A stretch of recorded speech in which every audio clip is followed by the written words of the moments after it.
Hi, my name is William Stein. I'm your beginning level clarinet teacher. This lesson we'll be looking at how to put together the clarinet. For most beginning students, we do this in a bottom-up affair, starting with the bell.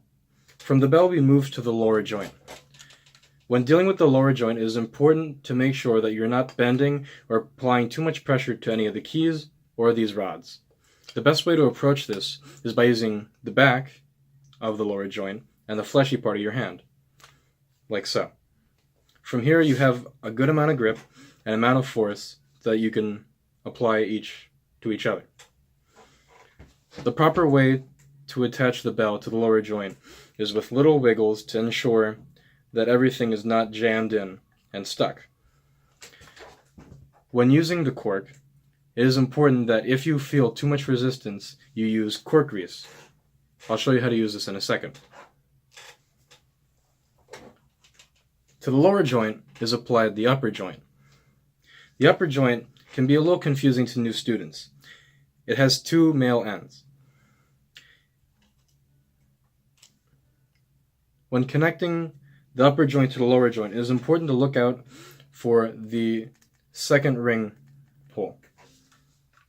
From here you can see the little bridge key moving up and down. You want to connect that bridge key with the other side of the bridge, located right here. Going back to as I said, if the cork gives you too much trouble, you can use the cork grease to help loosen up the cork. When applying this, you don't want to apply too much because it can gunk up your instrument and make it more difficult or harder to maintain. Once the cork grease is applied, you want to rub it in with your fingers and work it in to all the little grooves. Now we are ready to apply the upper joint to the lower joint. We press on the second ring to raise the bridge key. Once the bridge key is raised, we continue to use little wiggles to go and apply the bridge key over the other side of the bridge, like so. From here we're going to put the main part of the clarinet down. When you put your clarinet down, it is wise to make sure that the tone holes are up. This is to deter moisture from going into the pads, which may damage your instrument.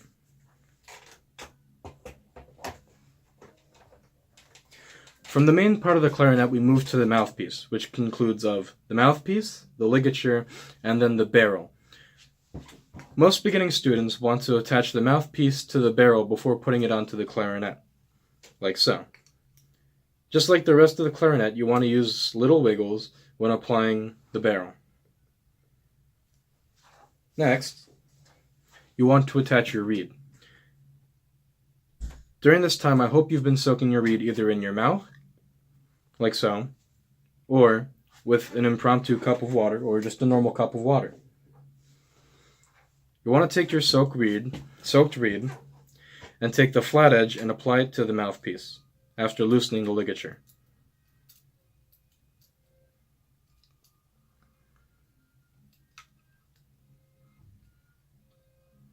Once you have the reed in the mouthpiece like so, you want to go and adjust it so that there's just a little thin black line just above the top of the reed.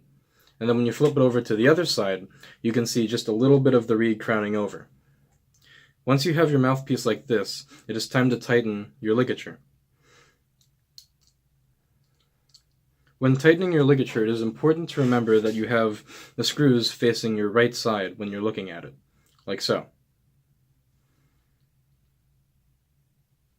As you adjust your ligature, you may need to readjust your reed, so don't panic if it comes misaligned.